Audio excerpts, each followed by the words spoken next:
Hello students, welcome to e-Pathshala. I am Amitav Dwivedi, Associate Professor in Public Administration in DAV College.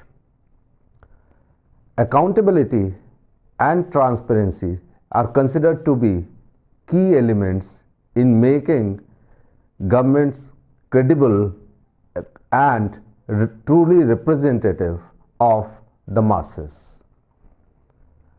However, our journey as a welfare state shows that despite making huge investments in welfare programs, we have not been able to reap the benefits because of economic regional disparities or corruption. As such, it is very important to make the system accountable. The government has taken number of steps to achieve this. It has initiated mechanisms like decentralization, land reforms, etc. A step in this direction is an RTI Act, which is considered to be revolutionary in character. In the present module, we are going to discuss the evolution of RTI Act, its basic characteristics, obstacles, and also challenges and problems. Objective of the module is to look into how the governance process can be made accountable, what are the mechanisms available in India for making the process accountable. Accountability is considered as an important aspect of democracy. It is defined as an ability of the citizens to put effective pressure on officials who deviate from the expressed wishes of a majority among them. Accountability is evaluating the nature of governance in terms of outcomes rather than processes. In democracy, accountability and representation, Przeworski and others have defined government accountability as government are accountable if citizens can discern representative from unrepresentative government and can sanction them appropriately, retaining in office those who perform well and ousting from office those who do not. A lack of accountability may be said to occur if government policies or their implementation exhibit systematic bias in favor of some groups at the expense of others, which cannot be justified demographic, size, intensity of need, or special constitutional status. The extent to which a government remains accountable depends upon three factors, namely the personal objectives of government officials, perceptions of citizens or other watchdog agencies concerning their performance, mechanisms by which citizens or watchdog agencies can exert pressure or sanction or remove governments they perceive as not accountable, combined with the willingness of citizens to do so. Various mechanisms such as decentralization, informational transparency, land reforms, etc. have been adopted by various countries to promote accountability. In case of India, which is considered to be a welfare state and the largest democracy in the world, it is well-known fact that despite 6 decades of investment in the welfare and development programs, the challenges like poverty, corruption, etc. Scholars like Vikas Jha and Planit Hurai points out that reason behind the continued existence of challenges like economic backwardness, regional disparity, corruption, etc. is due to the failure of governance mechanisms and lack of accountability and transparency. Therefore, what we need is a transparent and accountable governance system which can protect the people who are excluded from the benefits of various developmental programs meant for them. It has been argued that the right to information is a revolutionary initiative towards recuperating the governance system in India because public access to information instills spirit of accountability and transparency in governance. This chapter begins by describing the evolution of the right to information and how it obtained its constitutional status. The following section explains the Right to Information Act 2005 and its salient provisions. The third section deals with the shortcomings of the Act, and the final section looks at the obstacles in the process of implementing the Right to Information Act 2005. The evolution of right to information. Over the past few years, the right to information has gained increasing prominence both in the human rights and the democratic discourse. Since a democratic government should be sensitive to the public opinion, it is necessary that information must be made available by it to the people. At the international level, right to information and its aspects find articulation as human right in most important basic human right document, namely the Universal Declaration of Human Rights, the International Covenant on Civil and Political Rights, and the International Covenant on Economic, Social and Cultural Rights. The right to information exists in about 70 countries, either in the constitution or through specific laws. Another 30 countries are in the process of enacting such legislation. Although freedom of information laws have been existing since 1766, when Sweden passed its Freedom of the Press Act, the last 10 years have seen an unprecedented number of states striving to become more transparent and more prompt in legislating on the access to information. Nearly all the Central and Eastern European countries have adopted laws as part of their democratic transitions. Many countries in the Southern and Central Africa are following South Africa's lead, formulating freedom of information laws. In Asia, the Philippines recognized the right to access information held by the state relatively early, passing a code of conduct and ethical standards for public officials and employees in 1987. A code on access to information was adopted in Hong Kong in March 1995. In Thailand, the Official Information Act came into effect in December 1997. Pakistan promulgated the Freedom of Information Ordinance in 2002.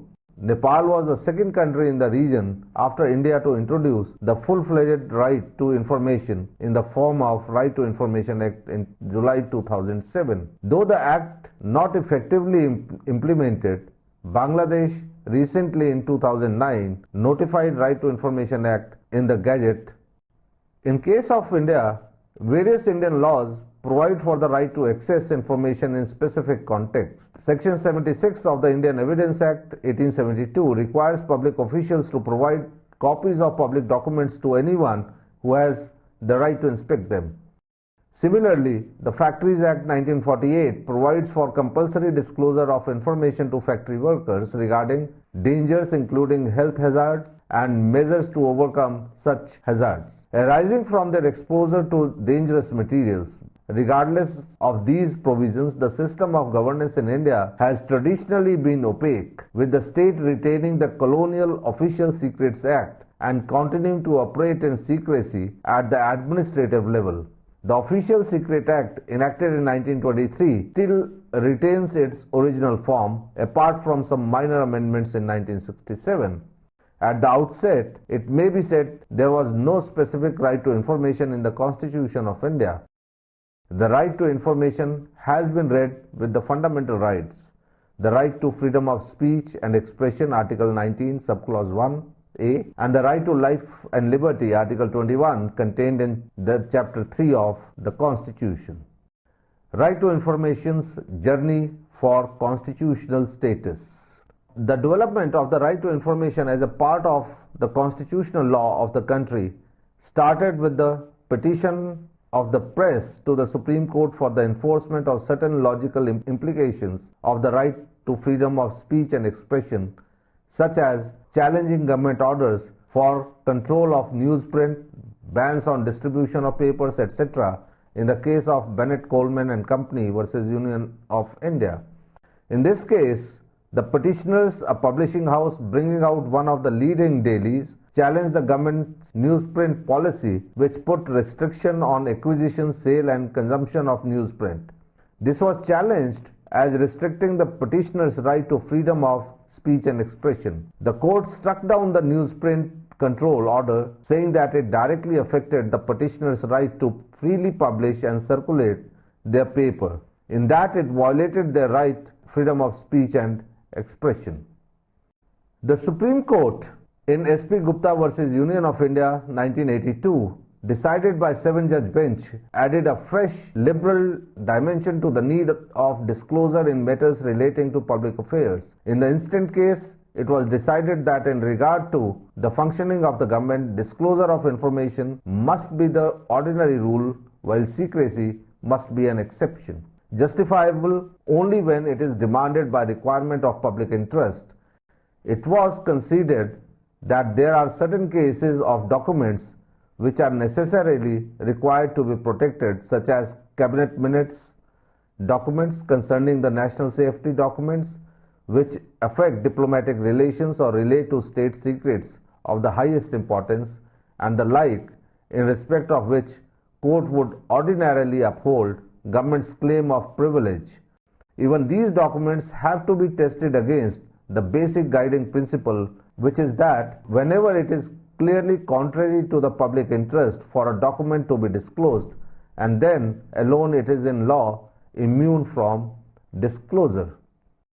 The right to information was further elevated by the Supreme Court to the status of human right necessary for making governance transparent and accountable. People's Union for Civil Liberties versus Union of India 2004 case. It held that people have every right to know the background of the contesting candidates for assembly and parliament. It also emphasized that governance must be participatory.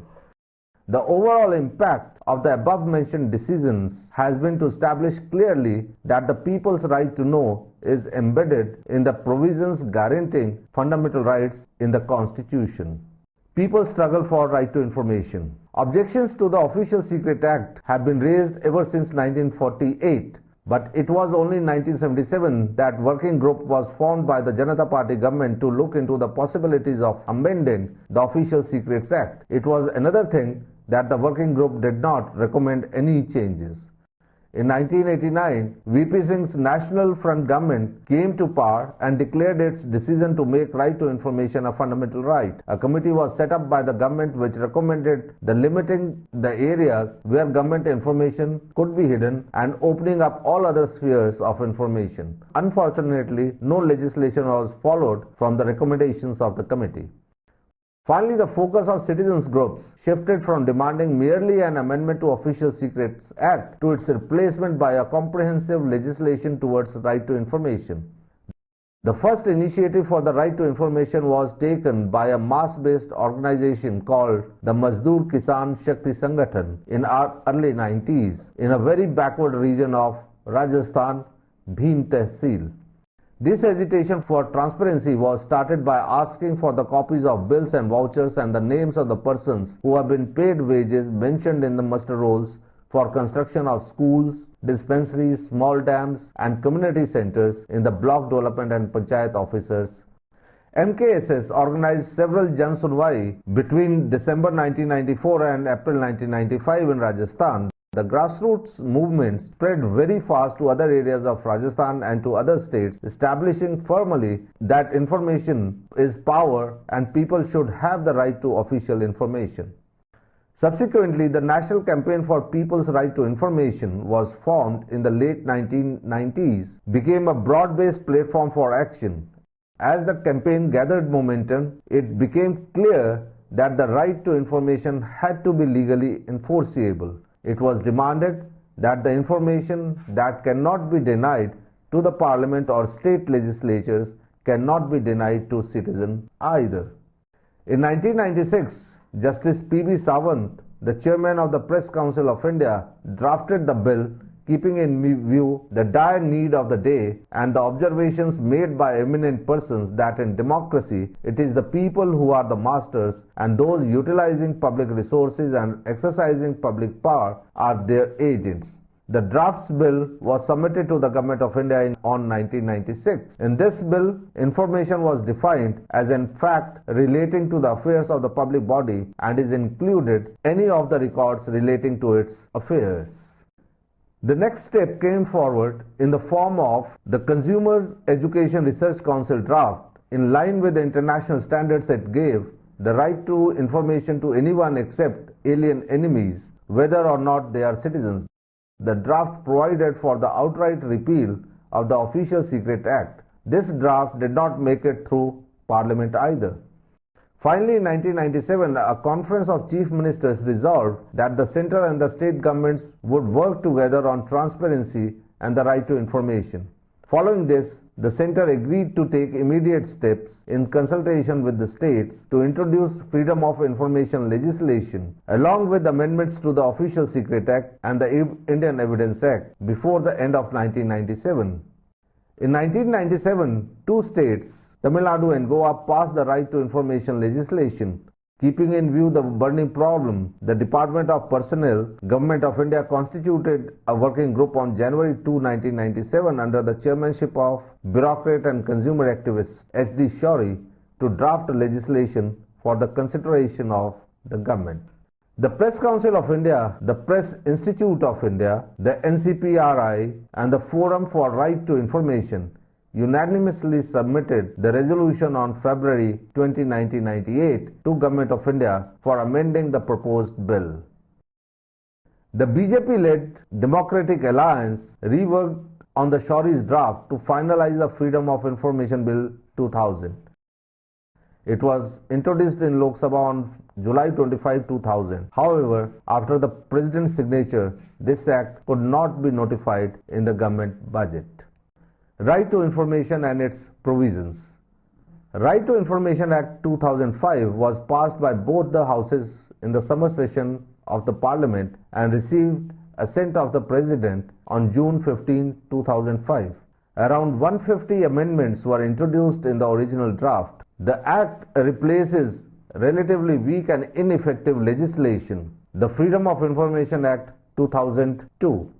The Right to Information Act confers on all citizens the right to seek information and makes it a duty of public authorities to disseminate the same for better governance and accountability. It covers the central and the state governments, Panchayati Raj institutions, local bodies and recipients of government grants, but does not apply to the intelligence and security organizations except if the information relates to the allegation of corruption.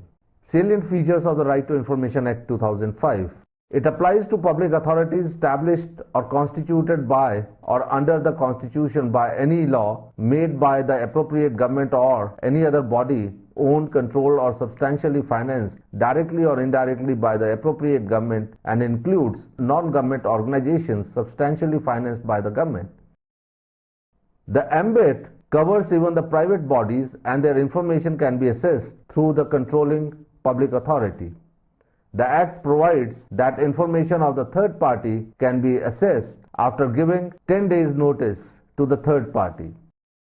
The Act lays down the machinery for the grants of access to information. The public authorities are required to designate public information officers and assistants. A time limit has been prescribed for compliance with the request for information under the Act, with 30 days for normal information, 40 days for third-party information, life and liberty information in 48 hours, and information relating to human rights violation in 45 days.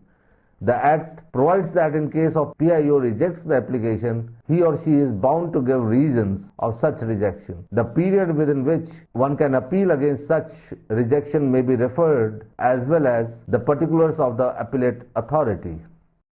The Act excludes the time taken for calculation and intimation of fees from the time frame. It also prescribes for reasonable fee for providing information. Also, no fee to be charged from persons who are below poverty line. Further information to be provided free of charge where the response time is not adhered to. Certain categories of information have been exempted from disclosure. The categories by way of illustration include information likely to affect security of the state, detection and investigation of offences, public order, conduct of international relations, and cabinet papers. The Act contains a provision for reveal of certain information which is otherwise exempted from disclosure on completion of 20 years after the incident. The Act also incorporates the principle of severability, envisages creation of independent non-judicial machinery with Central Information Commission and State Information Commissions comprising a Chief Information Commissioner and Information Commissioner to decide second stage appeals. At the same time, there is no hierarchy of commissions. The commissions, while inquiry into any matter, has the same power as vested in the civil court while trying a suit under Code of Civil Procedure. The Act provides a two-tier appellate forum. First, appeal to departmental officers senior to the public information officer. The second, appeal to be made to the commission. On request for information being refused, the appellant can prefer an appeal to the prescribed authority within 30 days of the decision. The time limit for the disposal of appeal being also 30 days extendable to 45 days, the second appeal can be made within 90 days of the decision of the first appellate authority. In case of grievance at PIO level, there is a provision for making a complaint directly to the Commission. The decision of the Commission are binding. The jurisdiction of subordinate courts has been barred. Under the provision of the Act, CIC/SIC can impose a penalty of Rs 250 per day on PIO. This penalty can go up to maximum of 25,000. There is a provision of disciplinary action against the PIO for any contravention of the Act. A disciplinary action can be recommended as per the service rules applicable to the PIO. Central Information Commission and State Information Commissions to monitor the implementation of the Act and prepare an annual report to be laid before Parliament, State Legislature. The Act repeals the Freedom of Information Act 2002. Shortcomings in the Right to Information Act 2005.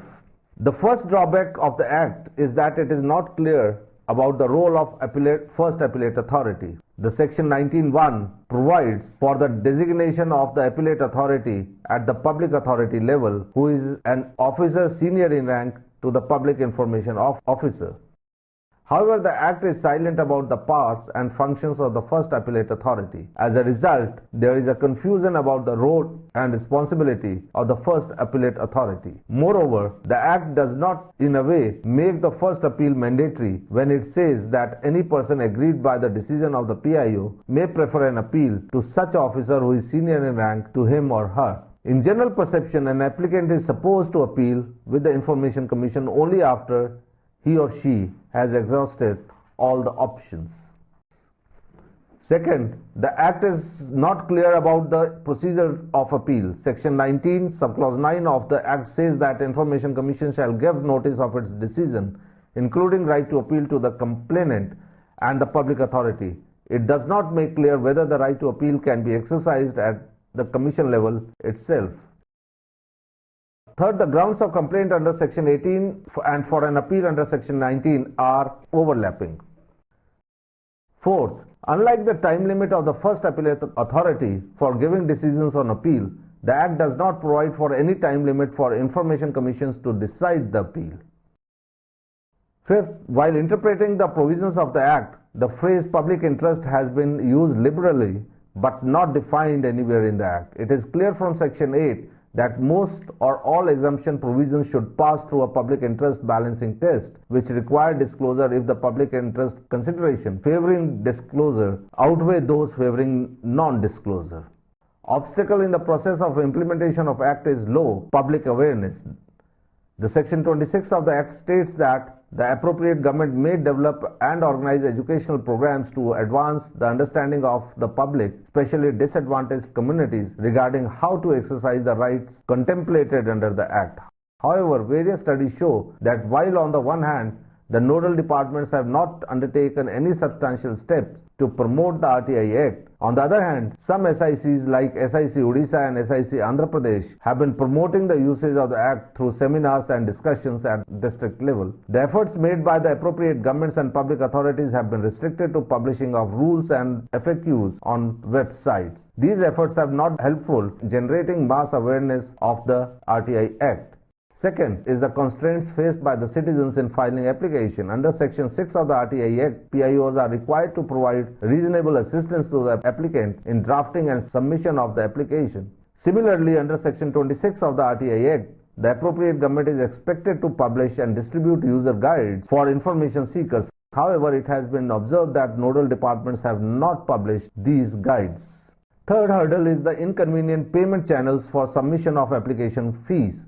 While it is desirable for the state governments to have various channels for fee collection, however, in the absence of clear guidelines and instructions, public authorities have chosen a subset of allowed payment channels. Fourthly, the competent authorities are unable to provide information within 30 days. As per the Act, the information has to be provided within the stipulated time. However, it is argued that PIOs that they are challenged to provide the information within the stipulated time due to inadequate record management procedures with the public authorities. The fifth hindrance is the implementation of the Act is the obsolete record management. Ineffective record management system and collection of information from field offices is leading to delay in the processing of RTI applications.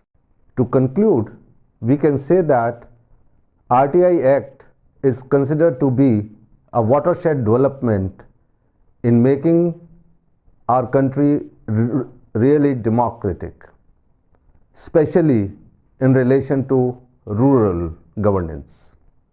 In case of rural governance, it is considered to be the next significant development after the 73rd Amendment. However, a study in its implications shows that number of factors are obstructing its effective implementation. Among them, the main important ones are the attitude of public officials and also the awareness level of the common people. In fact, both of them are not aware of the rules and regulations provided under this Act. Moreover, a difference in the way of implementation by the different states has also undermined its efficacy.